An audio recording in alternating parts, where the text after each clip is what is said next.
The beekeeping industry is in crisis over the shocking and unexplained deaths of hundreds of millions of bees over the last 8 months. This might be one of the most interesting, disturbing, and puzzling stories to come along in a long time. In the middle of 2022, a tiny but dangerous pest entered Australia without anyone noticing. Very soon, it started killing honeybees in huge numbers. In just a few weeks, the government was dealing with a serious crisis. Whole bee colonies had to be destroyed to stop the spread. 1 year later, the damage is shocking. Hundreds of millions of bees are gone, and a country that was once proud to be free of this threat is now struggling with big problems in farming and the environment. With honeybees, almonds produce 2,000 to 3,000 pounds per acre. Without bees, they produce 200 pounds per acre. So there is no almond crop without honeybees. This is the full story of how it happened and what the situation looks like 1 year later. It started killing all the bees in Australia, and what happened next was massive. The tiny invader, Varroa, arrives in Australia. On June 22, 2022, something terrifying happened in Australia. At the port of Newcastle, biosecurity officials checked their special sentinel beehives. These are hives set up just to catch any dangerous pests that might sneak into the country. And guess what they found? Varroa destructor, a tiny but deadly parasite that sticks to honeybees and slowly kills them. This reddish-brown mite is super small, about the size of a sesame seed. But don't be fooled by its size. It's been called the vampire of the bee world for a reason. Australia had been very lucky for a long time. It was the only continent in the world that was free from this deadly parasite. That's because they had really strict rules about importing bees and honey, but all that changed on that one day. So what does this mite actually do? Well, it attaches itself to honeybees, usually on their belly, and sucks out a special fat tissue that bees need to stay healthy. People used to think the mite drank bee blood, but it's actually more serious than that. This feeding weakens the bee's immune system and spreads dangerous viruses. As a result, young bees are born with deformed wings or other issues, and adult bees get sick and die faster. If a hive gets infected and isn't treated, it can be completely destroyed in just a few years. Think of it like this. One single Varroa mite can spread like wildfire and wipe out entire colonies of bees. That's why this news was a huge deal, not just for beekeepers but for farmers and even the environment. Honeybees aren't just for honey, they help pollinate fruits, vegetables, and nuts. The moment Varroa was detected, Australia went into emergency mode. They set up red zones around the infected areas, called bee lockdown zones. No one was allowed to move beehives in or out of these areas. We had no other choice than to accept that Varroa had beaten us. But despite these efforts, the mites had already started spreading. Within 19 days, officials had found infestations at 38 different locations across New South Wales. That's when the government made a heartbreaking decision. They ordered all the beehives in the red zones to be destroyed, even if they looked healthy. Imagine being a beekeeper and watching your life's work go up in flames, literally. Teams in white suits came in and gassed or burned thousands of hives to create a buffer zone to stop the spread. By early July 2022, just 2 weeks after the first discovery, over 1,500 hives had been destroyed. That's more than 15 million bees gone, and remember, each hive can have between 10,000 to 30,000 bees. So every hive lost meant a massive hit to pollination efforts, honey production, and the environment. And this was just the beginning. Australia had declared war on the mite, but no one had any idea how bad things were about to get. Origin mystery and bold claims. So how did this tiny bee killer even enter Australia in the first place? For years, Australia had some of the strictest biosecurity laws in the world. Bees and bee-related products were tightly controlled. No one could just bring in a queen bee or a hive without following strict quarantine procedures. So when Varroa mite was suddenly discovered in June 2022, everyone was shocked and confused. To find out, the government launched an official investigation called Operation Decker. This was a federal-level probe to trace exactly how the Varroa mite entered the country. One of the leading theories was illegal bee smuggling. Basically, the idea is that someone, maybe a beekeeper or someone in the business, brought in infected bees or queens without permission, trying to avoid quarantine rules and make money by introducing new bee genetics into their hives. And this wasn't unheard of. In fact, Australia has seen illegal bee smuggling before. Back in the year 2000, a man was actually caught and prosecuted for trying to sneak in queen bees. Why? Because new genetics are often seen as a way to improve honey production or resistance to diseases. But when people break the rules, they also risk bringing in parasites like Varroa. In 2023, investigators even executed search warrants, basically raided some places, to check for signs of illegal bee imports. They haven't shared all their findings yet, but many experts believe human interference was the real cause, not just a random mite carried by the wind or on a ship. But here's where it gets even more interesting, and a little wild. Some people suggest that once Varroa was found in Australia, the roadblock to finalizing the trade deal disappeared. The timing was too perfect, they say. Almost immediately after Varroa showed up, the agreement started moving forward again. That's why these people believe the mite's arrival wasn't just an accident. It was allowed, or even intentionally brought in, so the trade deal could finally go through. But let's pause here. This theory sounds dramatic, like something out of a movie, but there's no actual proof. Not a single official document or whistleblower has confirmed this. In reality, the government responded quickly and seriously to the Varroa outbreak. They spent millions of dollars, destroyed thousands of hives, and launched the largest bee protection operation the country has ever seen. So if they really wanted the mite here, why would they go to such lengths to wipe it out? It doesn't make much sense. Still, it's easy to understand why some beekeepers might believe in this theory. Many of them lost everything. They had their hives destroyed, their income taken away, and very little compensation in return. When people go through such trauma, it's natural to search for someone to blame. And in times like that, conspiracy theories can feel like answers. While theories about how it got in kept people debating, the government had to act fast. And their response? It was massive and controversial. War on Varroa, Australia's drastic response. To carry out the eradication, the authorities used petrol and foam to kill the bees inside hives. Some teams used soapy water or cyanide gas depending on the area. These were quick methods designed to wipe out the population before mites could spread. But it didn't stop there. They also targeted wild or feral honeybee colonies, which are bees living in the wild without human keepers. These colonies could act like reservoirs for the mites.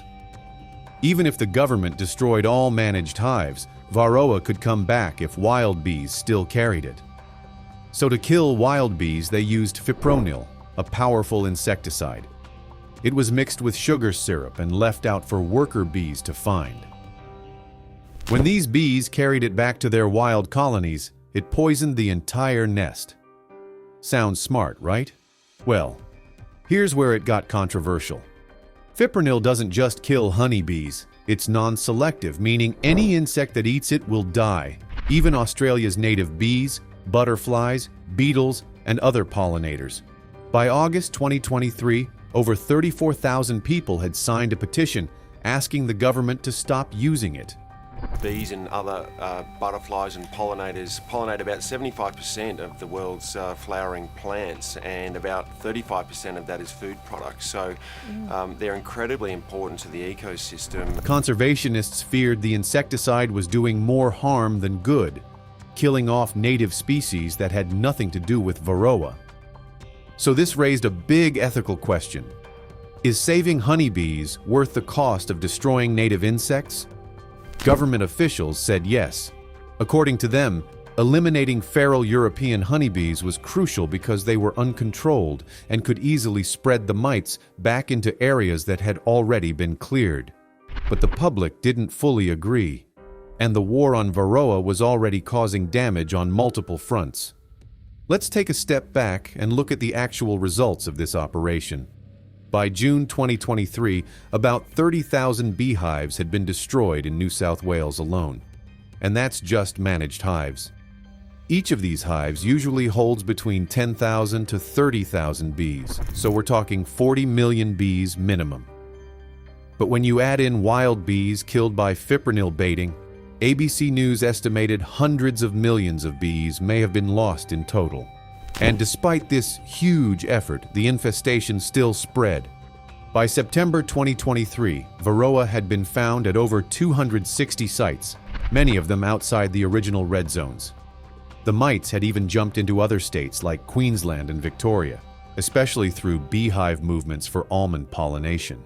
So, despite spending over $100 million, destroying thousands of hives, and baiting wild bees, the mite kept spreading. With everything going on, many beekeepers began asking a tough question.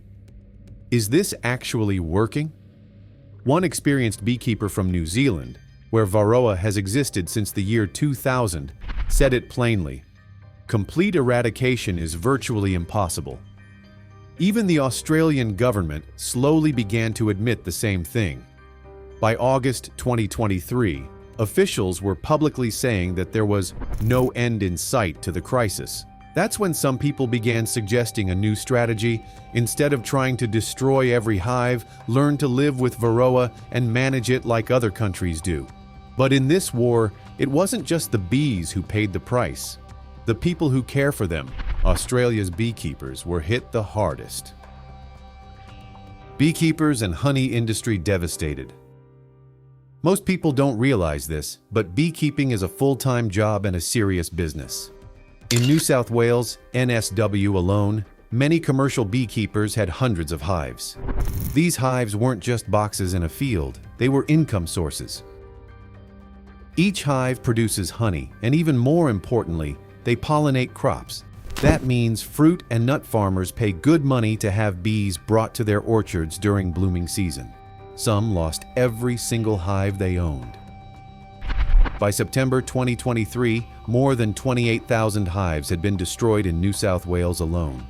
That's not just a loss of bees, it's the collapse of entire small businesses. Take Dolphy Benesh, for example. He's a small honey producer. In October 2022, the government ordered 53 of his hives to be destroyed. Those hives were full of honey, just about to be harvested for the spring season. He says he lost around $300,000 in revenue. And what did he get in return? Around $30,000 in compensation, just 10% of the damage. Dolphy said it clearly. Not having bees takes all the profitability from the business. And his story isn't unique. Across the country, many beekeepers said the same thing. They're like family to us. Decades of work, genetic breeding, client relationships, gone in a single government order. The wider Australian honey industry, worth over $100 million a year, has been badly shaken. With so many hives destroyed, honey production dropped heavily, especially in the regions most affected by Varroa. Some beekeepers had contracts with supermarkets and pollination-dependent farmers. Without their bees, they had to cancel deals and lose clients. And then there's the queen bee export industry. Australia was known for having disease-free bees, a huge selling point in global markets. Beekeepers would even export queen bees overseas, earning a premium price. That advantage, now gone. Since Varroa is here, Australia can no longer claim to be mite-free. Ironically, before Varroa arrived, some Australian breeders had been importing special queen bees from places like the Netherlands that were bred to resist Varroa. The idea was to prepare in advance. But once the outbreak began, movement bans and hive destruction ruined those efforts too. And now, the country may need to rely on imported bee stock even more, a complete U-turn from the old strict quarantine policy. In 2023, a group of angry beekeepers launched a class action lawsuit against the New South Wales government. They're asking for up to $140 million in damages. Their argument is simple. We did what we were told. We lost everything, but the compensation isn't enough. At first, the government offered $18 million in emergency funds. Later, they added another $31 million. But by the end of 2023, only about $19 million had actually been paid out. According to Stuart Levitt, the lawyer leading the lawsuit, that amount is nowhere near enough to cover what was lost. Remember, a hive isn't just a one-time cost. It produces honey and pollinates crops for years. So losing even one hive has long-term financial effects.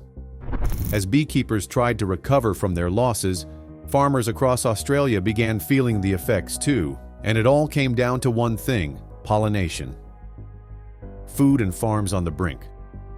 When bee populations drop, farm yields drop too. And that's exactly what started happening across Australia within the first year of the outbreak.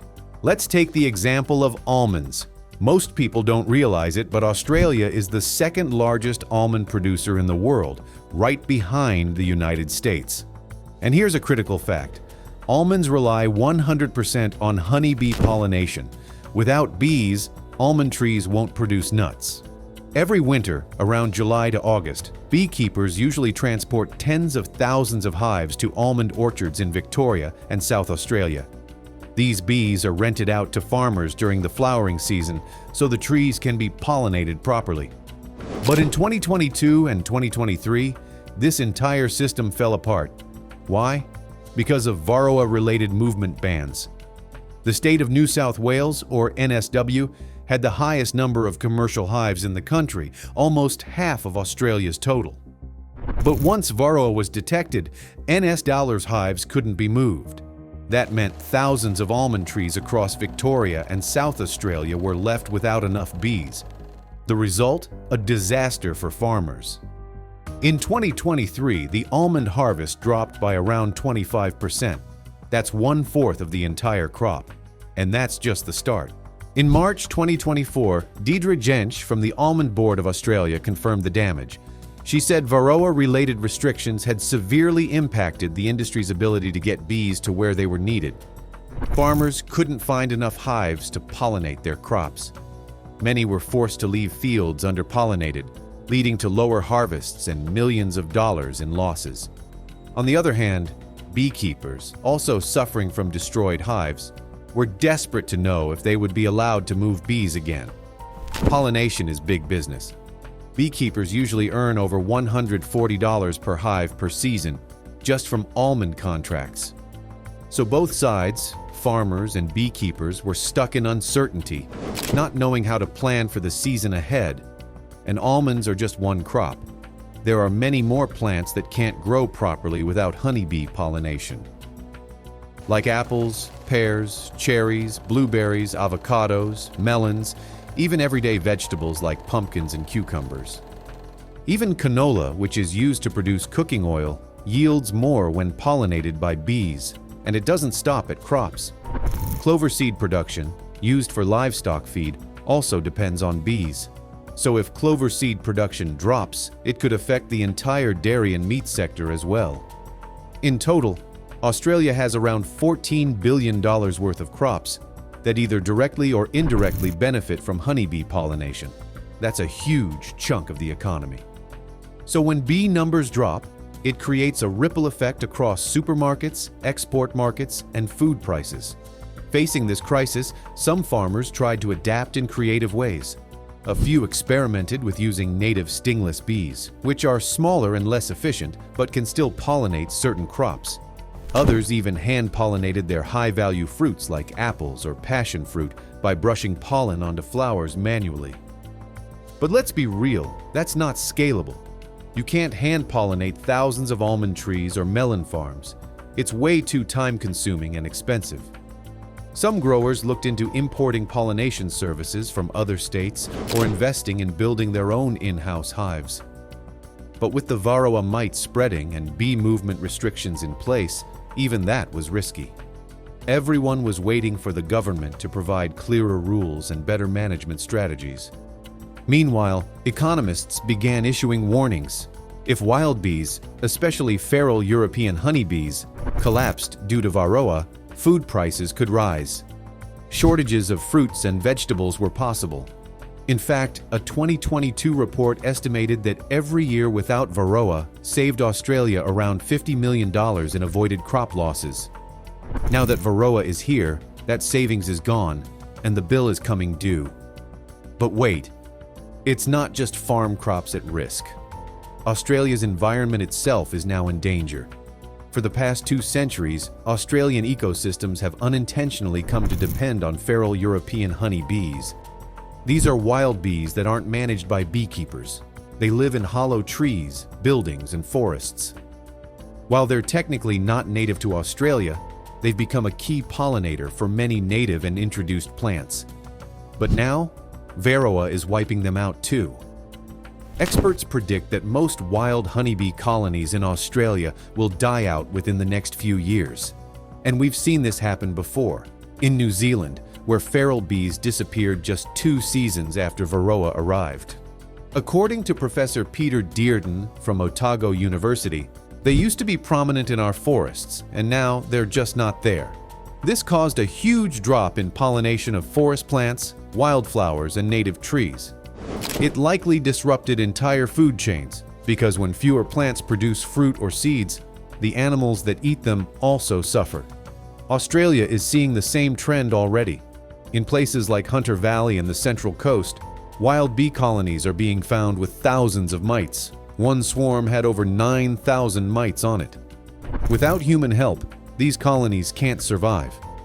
With bees dying and food production struggling, Australia had to face a tough question. Was it even possible to stop the mite anymore? 1 year later, a new normal for Aussie bees. After a full year of fighting the Varroa mite, Australia was forced to face a painful truth. Eradication had failed. In September 2023, just over 14 months into the battle, Australian authorities officially gave up on trying to wipe out the mite completely. The country's top biosecurity committee, called the National Management Group, decided to change strategies. Instead of trying to destroy every single Varroa-carrying hive, Australia would now shift to managing Varroa as an endemic pest, just like many other countries already do. This wasn't a decision taken lightly.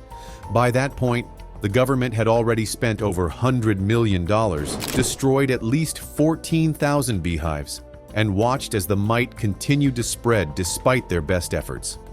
Scientific advisors made it clear there was no realistic path to completely eliminate Varroa anymore. Too many outbreaks, too much land to cover, and even a few beekeepers who didn't follow rules had made the situation uncontrollable. Or as one official put it, the genie was out of the bottle. So what does this mean for Australian beekeepers? It means that a new era has begun. An era of living with Varroa. And it's not going to be easy. To support this transition, the Australian government launched a 2-year national training plan in 2024. They conducted over 100 workshops across the country, teaching beekeepers how to identify mites, how to use control products, and how to adjust to this new normal. But still, the learning curve is steep. Many small or part-time beekeepers are struggling to keep up. With Varroa here to stay, beekeeping in Australia will become more expensive. Beekeepers will need to buy miticides regularly, spend time inspecting hives, and deal with higher colony losses overall.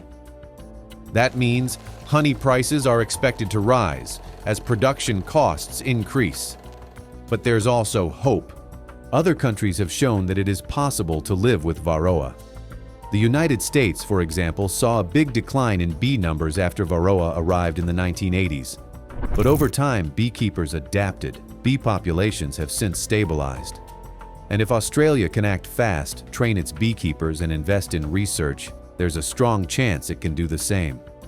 One beekeeper said something that sums it up perfectly. It feels like we've lost a piece of our agricultural innocence, but now we're wiser and hopefully stronger. Yes, the first year of Varroa in Australia was devastating, but it also lit a fire, a collective will to protect and rebuild.